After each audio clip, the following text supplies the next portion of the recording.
Hello friends, hello EV mechanic channel को subscribe कीजिए e rickshaw और ई बाइक से रिलेटेड रिपेयरिंग वीडियोस देखने के लिए। दोस्तों, आज हमारे पास एक कार का कंट्रोलर आया है जो कि खराब हो गया है।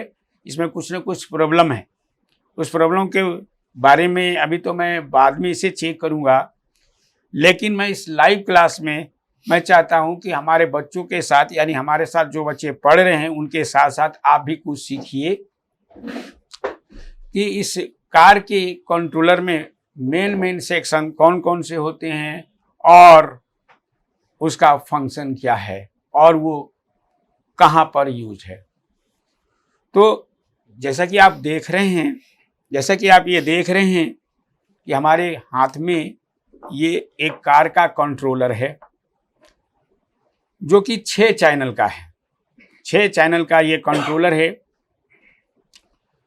तो इस कंट्रोलर के मुख्य सेक्शन हम लोग इस लाइव क्लास में जानेंगे और ये आपको भी देखने को मिलेगा, आप भी इसे सीख सकेंगे।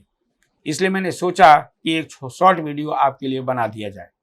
तो आइए दोस्तों, हम लोग इस कार के कंट्रोलर के मेन सेक्शन के बारे में जानते हैं कि वो मेन सेक्शन कहाँ है और उसका फंक्शन क्या है। तो दोस्तों, अब हम लोग लाइव देखने जा रहे हैं कि इस कार के कंट्रोलर में कितने सेक्शन होते हैं और वो कहाँ यूज्ड है। तो आइए सबसे पहले इसके सेक्शन के बारे में जानते हैं। इस कार के कंट्रोलर के अंदर कुल कितने सेक्शन होते हैं ये देखते हैं।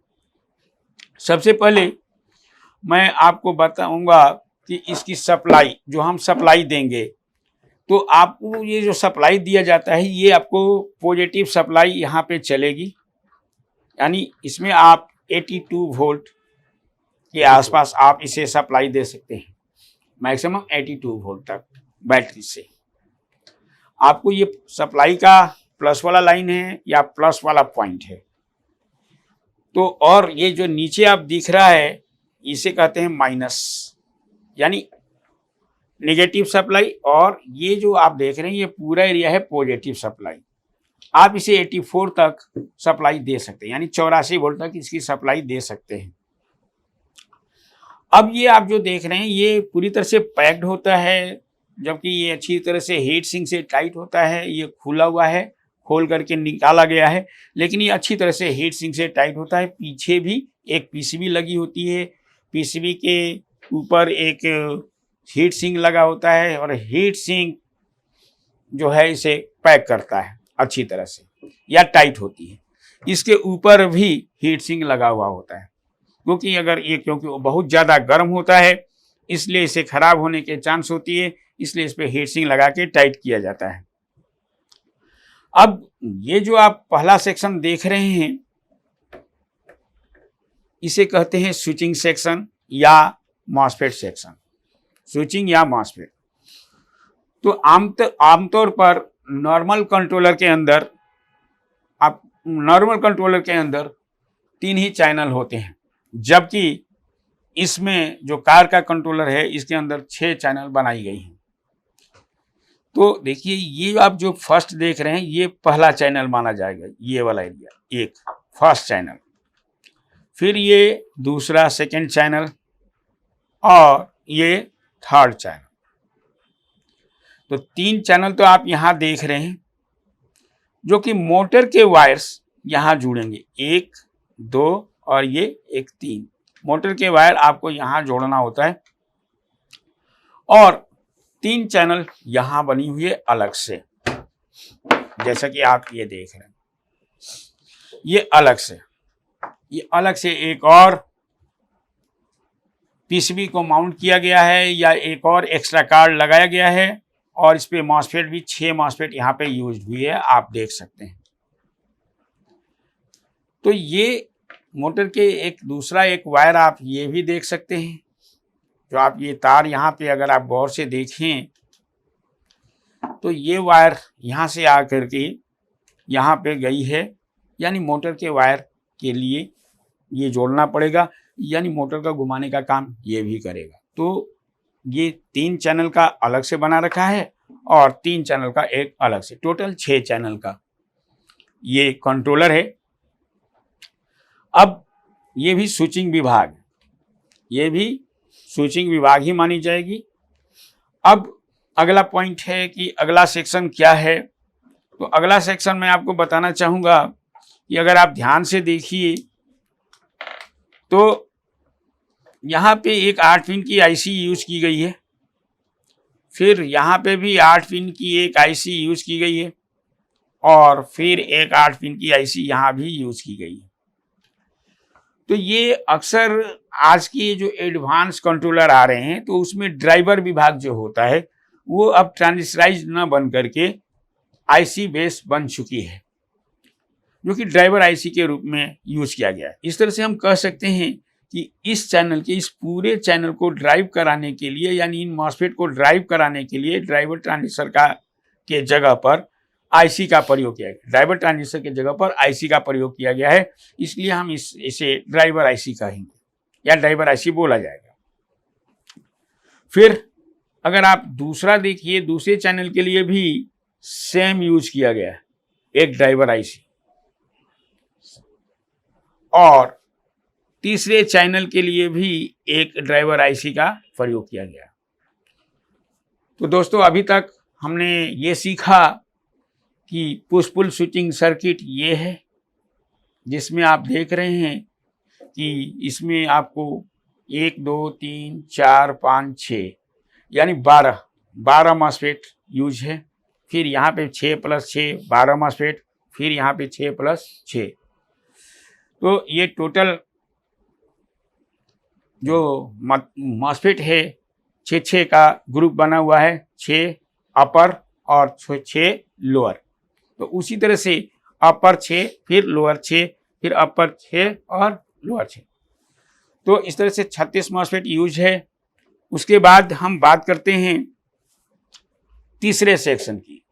जो थर्ड सेक्शन होता है वो कंट्रोलर विभाग, यानी आप देखिए इस एरिया में कंट्रोलर सेक्शन के अंदर एक आईसी यूज किया गया है, एक जो कि क्वाड टाइप आईसी है, आप इसे देख सकेंगे। ये कंट्रोलर आईसी है, मुख्य कंट्रोलर आईसी है इस कंट्रोलर के लिए। तो ये एक स्क्वायर टाइप दिख रहा है जिसे क्वाड बोला जाता है, ये क्वाड आईसी कहलाती है। तो ये कंट्रोल करता है या इसको ऑपरेट कराता है, जिसे कंट्रोलर आईसी भी कहते हैं, माइक्रो कंट्रोलर भी कहा जाता है और एमसीयू भी कहा जाता है, मेन कंट्रोलर यूनिट भी कहा जाता है। तो अभी तक हमने 3 सेक्शन जान चुके हैं, पुश पुल स्विचिंग सेक्शन, ये पूरा एरिया, और ये ड्राइवर, और फिर ये तीसरा जो सेक्शन है वो कंट्रोलर आईसी सेक्शन। अब इसका जो चौथा सेक्शन है जिसका नाम है DC to DC converter section. तो देखिए दोस्तों, इसमें DC to DC converter section जो बनाई गई है, यहाँ पे बहुत सारे रजिस्टर और ट्रांजिस्टर बेस बनी हुई है।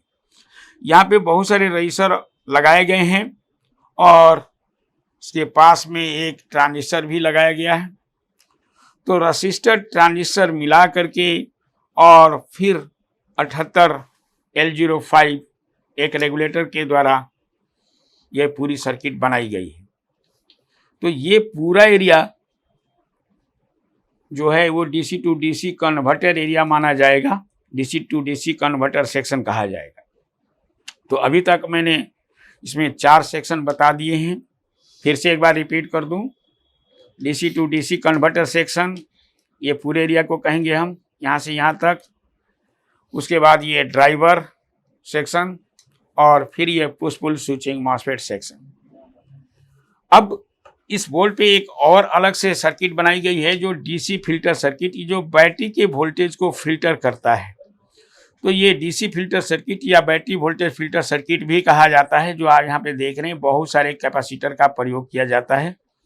और यहाँ पे आप देख रहे हैं ये आउटपुट फिल्टर कैपेसिटर है, यानी मोटर के वायर से जो ये जुड़े हुए होते हैं, या पुश पुल के ड्रेन और सोर्स जंक्शन से ये कैपेसिटर जोड़े जाते हैं, जो कि जो मोटर से जो वोल्टेज निकलती है उसे फिल्टर करने का काम करता है।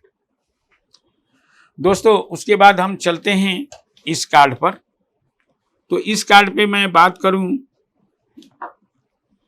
तो इस कार्ड की बात करूं तो यहाँ पर भी एक तरह से एक स्मॉल कंट्रोलर है, जो कि 3 चैनल को तो मैंने दिखा दिया। 3 चैनल के लिए ये अलग से बना हुआ जो इसका मोटर का वायर है, ठीक है।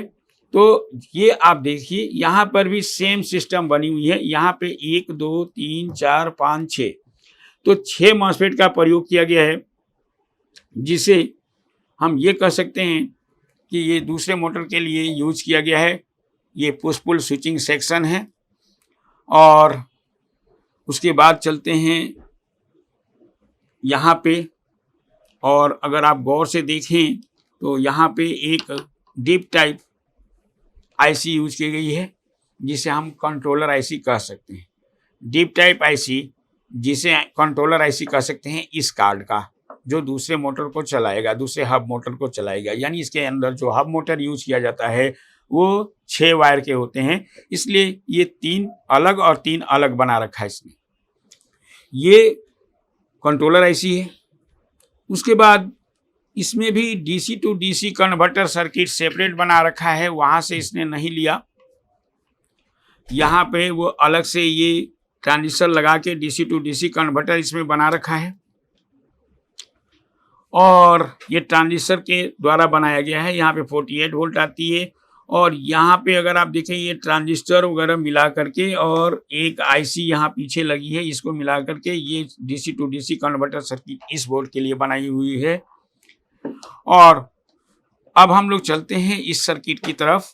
तो यहाँ पे आप अगर गौर से देखें तो ये एक आईसी का प्रयोग है इस पॉइंट पे, जो कि ड्राइवर आईसी कहलाएगी, ड्राइवर के रूप में काम करता है।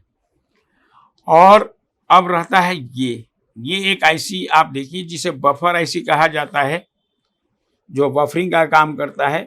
तो ये बफर आईसी का मुख्य काम क्या होता है कि कंट्रोलर से जो सिग्नल निकलता है वो पहले बफर में जाता है, और बफर में जाने के बाद फिर वो एम्पलीफाई होकर के, बूस्ट होकर के इस मॉसफेट के अंदर पहुंच जाता है, या मॉसफेट के गेट पे पहुंच जाता है, जिससे ये मॉसफेट काम करने लगती है, और इसके साथ जो हब मोटर जुड़ा हुआ है वो मूव करने लगता है। तो इस तरह से हम कह सकते हैं ये एक फॉरवर्ड तरीके से फॉरवर्ड मोटर को, यानी मेन मोटर को घुमाने का काम ये करता है, ये पूरा का पूरा कंट्रोलर सर्किट, और ये सब मोटर को घुमाने का काम ये कंट्रोलर का हिस्सा करता है, या ये कंट्रोलर का हिस्सा करता है, या ये मोटर का हिस्सा, मोटर का वायर करता है। तो दोस्तों हमने ये जो कार का कंट्रोलर है इसके मेन सेक्शन के बारे में मैंने आपको शॉर्ट जानकारी दी है। उसी तरह से अभी इसमें बहुत सारे वायर निकले हुए हैं, जैसा कि आप ये देख रहे हैं। इन वायरों का डिटेल्स क्या है, इसको हम कैसे जानेंगे? तो ये भी बड़ी आसानी से आप यहाँ सीख सकते हैं, समझ सकते हैं, लेकिन उसके लिए थोड़ा सा टाइम देना होता है। क्योंकि चलिए मैं अगर इस वीडियो में अगर मैं आपको बता भी दूं कि इस वायर का क्या नाम है, तो इसका कोई खास बेनिफिट नहीं होगा। कल को दूसरे के कार के कंट्रोलर में इसका कलर चेंज हो सकते हैं, या कनेक्टर चेंज हो सकते हैं। तो ऐसी स्थिति में आप उसे कैसे जानेंगे कि किस वायर का क्या नाम है? ये आपको अच्छी तरह से सीखने के लिए एक बार आपको मल्टीटेक को विजिट करना ही पड़ेगा, जिससे आप अच्छी तरह से सीख पाएंगे। उसी तरह से बहुत सारे ये वायर हैं, जैसे कि यहाँ पे अभी पैक्ड हैं, कुछ तो खुले हुए हैं, कुछ कटे हुए हैं। इसी तरह से कटे फीटे आ जाते हैं। तो ऐसे अगर रिपेयरिंग का फील्ड ऐसा है कि अगर अनटेक्निकल बंदा के हाथ में अगर ये कंट्रोलर चला गया और अगर उसको कुछ नहीं पता, तो कहीं से वो काट पीट देता है, जिससे आपको समझने में बहुत दिक्कत होती है। लेकिन हमारे यहाँ आप पूरी तार अगर तोड़ के लाओगे भी तो उसका डिटेल्स मैं आपको बड़ी आसानी से बता सकता हूँ, क्योंकि इसके लिए कड़ी मेहनत करनी होती है, और कड़ी मेहनत करके ये सारा चीज़ मैंने हासिल की है। और काफ़ी सालों से मैं ये काम कर रहा हूँ, तो या पढ़ाने का काम कर रहा हूँ, टीचिंग का काम कर रहा हूँ, तो मुझे कोई दिक्कत नहीं होती है किसी भी सर्किट को समझने में। और बड़ी आसानी के साथ हम किसी के बारे में भी बड़ी आसानी से किसी भी फंक्शन को समझा सकता हूँ और बता सकता हूँ, क्योंकि वीडियो में हम सारा चीज़ अगर बताने लगे तो बहुत लंबा वीडियो बन जाएगा। इसलिए मैंने शॉर्टकट इसमें मैंने जानकारी दिया है। अगर आप ब्रीफ जानना चाहते हैं, बहुत ही अच्छी तरीके से आप किसी भी कंट्रोलर के बारे में सीखना चाहते हैं और किसी भी कंट्रोलर के साथ सीखना चाहते हैं, किसी भी कंट्रोलर को सीखना चाहते हैं और किसी भी कंट्रोलर को आप रिपेयर करना चाहते हैं, या अगर कोई भी दिक्कत आती है कंट्रोलर रिपेयरिंग के समय, तो उसके लिए मैं 24 घंटा अवेलेबल होता हूं फ़ोन पर। तो उम्मीद है हमारा ये वीडियो आपको अच्छा लगा होगा, और आप अगर मेरे वीडियो को पसंद करते हैं तो कमेंट ज़रूर करेंगे। और अगर आपको किसी विशेष तरह के बारे में कोई भी जानकारी चाहिए कंट्रोलर से रिलेटेड या चार्जर से रिलेटेड, आप हमें ज़रूर क्वेश्चन करके पूछ सकते हैं। तो इस वीडियो में इतना ही। थैंक यू वेरी मच दोस्तों।